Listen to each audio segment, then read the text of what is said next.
Good morning guys, Diana here from Garden Love. Today I want to make a really quick update of my Satsuma tree. I've had a lot of requests on it and they want to know how it's doing, how it's growing, and I do want to show you guys. Oh my goodness, check this out. This is the first, do you guys see him? Right there, eating up that tomato that was growing up. How dare you? I'm gonna have to take them off and put them out for the birds, which we do tend to have a lot.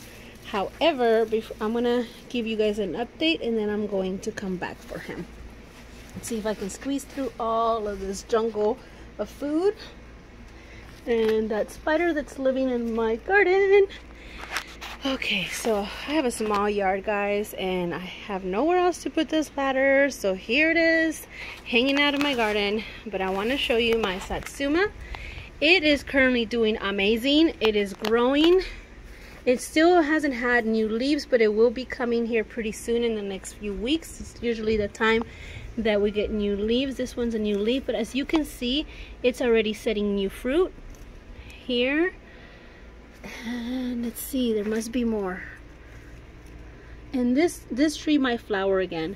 It usually flowers twice a year, and it set through last year. As you guys remember, I went ahead and take out all the fruit because it was the first year that I planted it in the ground, and I didn't want it to fruit. I wanted it to focus its energy on establishing its roots.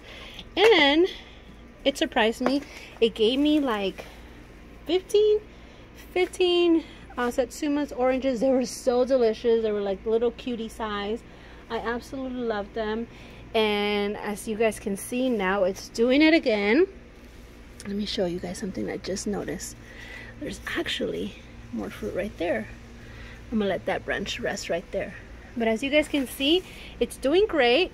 There's some yellowing, and I think it's mainly because I've been watering a lot, and all the water naturally drains down here. There is a drain hidden around here, so the water is draining. I'm gonna have to keep an eye on it and make sure I don't overwater it so I don't get yellowing leaves. And I did just give it a little bit of fertilizer, and that's pretty much it guys. As you guys can see, it's grown a little bit since last year, not too much, but just enough. I mean, trees, some of them grow dramatically fast, some of them just take their time. It just depends on the type of tree that you have. This tree definitely it's a slow grower, but it's okay. I don't mind. I don't want an invasive tree that's gonna grow too fast, because it's sitting here along this fence, and if I had something that was growing too fast, it would be competing way too much with my Eureka lemon, and it will overrun this area, which is not what I want. I think this tree was the perfect tree to put here and ideal for what I wanted it to do. So here it is guys. I really want to hear from you guys. I know a lot of you guys are growing Satsuma trees. I want to know if your trees are flowering, are they fruiting, what's going on with your tree? Do they look like this? Do they look greener? Do they have more yellow? Do they have more leaves, less leaves? I want to hear all about it. For those of you who are new to this channel, first of all, I'm gonna give you a minute to hit the subscribe button and the like. Welcome to my channel. This channel is all about fruit trees and edibles and having an edible landscape, maximizing your space in an urban homestead, an urban lifestyle, because I don't have a lot of space, and I know a lot of us don't also have a lot of space. So I'm trying to show you guys my techniques on how to grow as much food as you can in an urban home. So now that I've said that, I want to talk about how I'm growing this. This is a technique called aspalaire. What it is basically you're training the tree to grow flat along a fence. That way you can maximize your space if you live in a place like I do where you don't have a lot of space to work with. And in order for me to squeeze a fruit tree here, I'm growing it along this fence, aspalaire style. So what I'm doing is whenever there's new branches like this one, I could just put a little zip tie or something to tie it up with, and it's going to train to go along this fence. That way if I see like this that it's coming forward, I can do the same right there, and then it's going to start training to go up. So that's going to maximize the space. It's going to leave this space open right here, and I'm still going to be able to come and harvest the fruit. I'm going to come and see my jujube tree here that's growing in a perfect spot right here. Look at these jujubes. I know this video is not about jujubes, but aren't those amazing? Oh, I'm so excited, guys. Anyway, so back to Aspiller. You also want to pick a tree that you can always dwarf any tree that you decide to grow Aspiller by cutting the growing branch that's going upwards.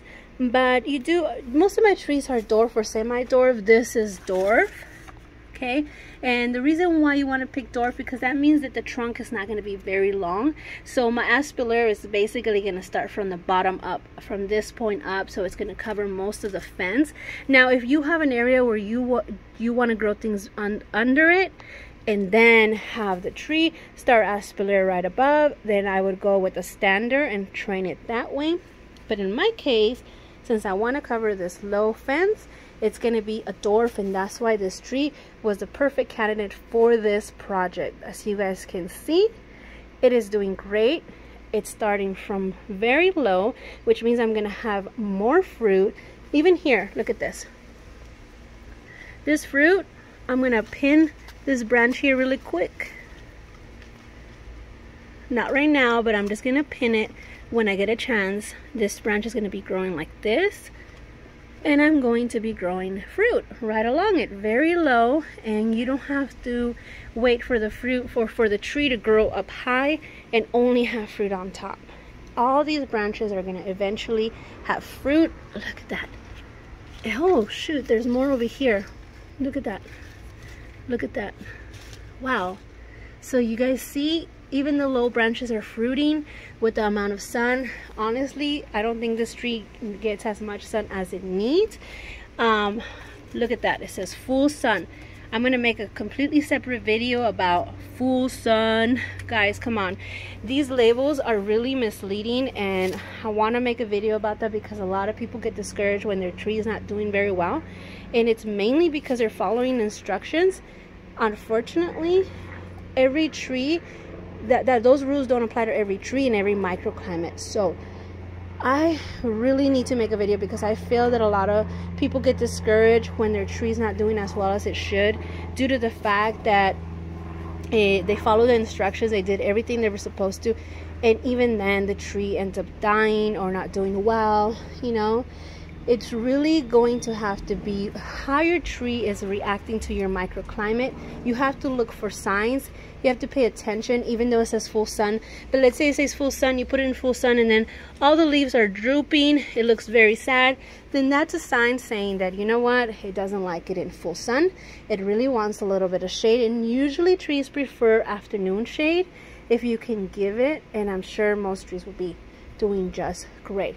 But that's a whole nother topic. I feel like I'm talking way too much, so I'm gonna let you guys go. I hope this was the update that you guys were looking for and you guys enjoyed it and gathered some information.